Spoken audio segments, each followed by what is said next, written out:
আপনারা জানেন যে দেশে যখন কংগ্রেসের নেতৃত্বে ইউপিএ সরকার ছিল, সেই সরকারের আমলে MGNREGA প্রকল্প চালু করেছে কেন্দ্রে ইউপিএ সরকার। এই প্রকল্পের মাধ্যমে দেশের গরিব অংশের মানুষ সেখানে বছরে 100 দিনের কাজের নিশ্চয়তা দিয়েছিল সেই সরকার। কিন্তু এই মোদী সরকার, নরেন্দ্র মোদীর নেতৃত্বে দেশের যে এনডিএ সরকার চলছে, সেই সরকার সম্পূর্ণ পরিকল্পিতভাবে এই প্রকল্প থেকে গরিব মানুষকে বঞ্চিত করার একটা গভীর ষড়যন্ত্র সেখানে মত হয়েছে। জাতির জনক মহাত্মা গান্ধীর উদ্দেশ্যে এই প্রকল্প সেখানে উৎসর্গ করেছিল আমাদের ইউপিএ সরকার। আপনারা জানেন, মহাত্মা গান্ধী গ্রামীণ রোজগার যোজনা, সে প্রকল্প সেখানে নাম ছিল। বর্তমান সরকার সে প্রকল্প থেকে মহাত্মা গান্ধীর নামটাই সেখানে মুছে দিয়েছে। আমাদের সর্বভারতীয় কংগ্রেস বরাবরই সেখানে লোকসভার তার সেখানে তীব্র বিরোধিতা করেছেন রাহুল গান্ধী এবং কংগ্রেসের সেখানে নেতৃত্বরা সংসদের ভেতরে বিরোধিতা করেছেন, এই নাম পরিবর্তন করার প্রতিবাদ করেছেন। সেইভাবে বাইরেও সেখানে এই প্রতিবাদের বিরুদ্ধে সেখানে আমাদের কংগ্রেসের সেখানে লড়াই করেছে। এই যে রেগা প্রকল্প যখন এই ভারতবর্ষে যখন চালু করা হয়েছিল, তখন এই দেশের যে সমস্ত বিরোধী দল তারা লোকসভায় সেখানে বিরোধিতা করেছিল। অনেকেই উষ্মা প্রকাশ করেছিলেন যে এই রেগা প্রকল্পের মাধ্যমে এই দেশের গরিব মানুষের এই যে কাজের কথা বলা হয়েছে কোটি কোটি মানুষের, সেটা বাস্তবায়ন কখনো সম্ভব নয়। অনেকে সেখানে তৎকালীন সময় সেখানে বিদ্রুপ করেছে। আজকের দিনে দাঁড়িয়ে সেখানে সারা দেশের মানুষ সেখানে স্বীকার করছে যে সোনিয়া গান্ধী এবং ডক্টর মনমোহন সিংয়ের নেতৃত্বে ইউপিএ সরকার গরিব মানুষের অর্থসামাজিক উন্নয়নের কথা চিন্তা করে যে প্রকল্প চালু করেছে, সেই প্রকল্প সেখানে সফল হয়েছে। এই দেশের মধ্যে যখন করোনা আপনারা জানেন একটা মহামারী সেখানে মোকাবেলা করেছে এই দেশ, সেই সময় এই করোনা মহামারীকালীন যখন আপনার দেশের কলকারখানা বন্ধ হয়ে গেছে, সেখানে কোটি কোটি শ্রমিক যখন গৃহবন্দী, এই রেগা প্রকল্পের মাধ্যমে কিন্তু গরিব মানুষের সেখানে অন্যের সংস্থান হয়েছিল। বর্তমান সরকার সেই রেগা প্রকল্প থেকে শুধু মহাত্মা গান্ধীর নামকেই সেখানে তুলে দেয়নি, এই প্রকল্প সেখানে পরিবর্তন করে সেখানে একটা শ্রমিকদের কাজের একটা অনিশ্চয়তার মুখে সেখানে ঠেলে দিয়েছে। আগের প্রকল্প শ্রমিকদের 100 দিনের কাজের সেখানে নিশ্চয়তা ছিল। আপনি 1 বছরের মধ্যে যে কোনো সময় আপনি আপনার সেখানে আবেদন করতে পারতেন সেখানে কাজের জন্য। আপনার জন্য 100 দিনে যে কাজের যে নির্ধারণ ছিল, সেটা যে কোনো সময় আপনি আবেদন করতে পারতেন।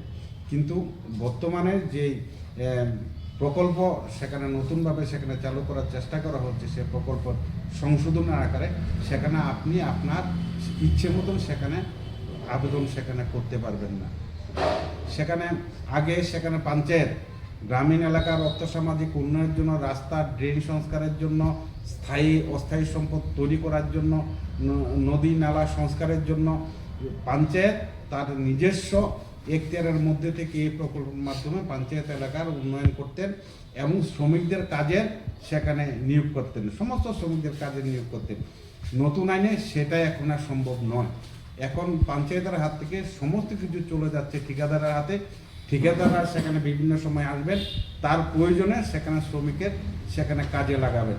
এতে কি দেখা যাচ্ছে যে শ্রমিকরা 100 দিনের কাজ থেকে সেখানে বঞ্চিত হচ্ছেন। কোনো সেখানে নিশ্চয়তা নেই 100 দিনের কাজ পাবেন কি সেখানে পাবেন না। আরও সেখানে দেখা যাচ্ছে আগে এই যে রেগা প্রকল্প চালু করার ক্ষেত্রে শ্রমিকরা যে 100 দিনের কাজ পাচ্ছেন, তার যে মজুরি সমস্ত টাকা সেখানে কেন্দ্রীয় সরকার সেখানে বহন করতেন। নতুন এই সংশোধনীতে সেখানে কি বলা হচ্ছে, কেন্দ্রীয় সরকার দেবে 80% টাকা, 60% টাকা, রাজ্য সরকার দেবে সেখানে 40% টাকা। আপনারা জানেন এই নর্থ ইস্টার্ন জোনের মধ্যে আমরা যে ত্রিপুরা, আমরা পিছিয়ে পড়া রাজ্য। ত্রিপুরার পক্ষে সেখানে 40% টাকা পেয়ার করা সম্ভব নয়। তাহলে ত্রিপুরা যদি 40% টাকা না দেয়, অনিচ্ছা প্রকাশ করে, তাহলে শ্রমিকের কাজের সেখানে সেভাবে কর্মসংস্থানের ব্যবস্থা করা সম্ভব নয়। শুধু ত্রিপুরা নয়, সারা দেশের মধ্যে যে সমস্ত রাজ্য সরকারগুলো রয়েছে তাদের সেখানে টাকা খরচ কমাতে গিয়ে হয়তো যে স্টেটের যে 40% টাকা দেওয়ার কথা ছিল, অনেক ক্ষেত্রে হয়তো সেই টাকা তারা দেবেন না।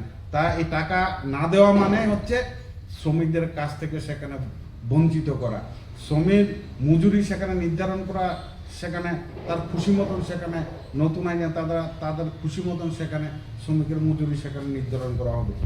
সারা ভারতবর্ষের কংগ্রেসের সর্বভারতীয় কংগ্রেস কমিটির নির্দেশে, ত্রিপুরা প্রদেশ কংগ্রেস কমিটির নির্দেশে আজকে আমরা উদয়পুর জেলা কংগ্রেসের তরফ থেকে সাংবাদিক সম্মেলনের মাধ্যমে এই মোদী সরকারের এই যে তুগলুকি সিদ্ধান্ত, শ্রমিকদের কাছ থেকে বঞ্চিত করার সেখানে ষড়যন্ত্র, তার বিরুদ্ধে সেখানে আমরা তীব্র প্রতিবাদ করছি।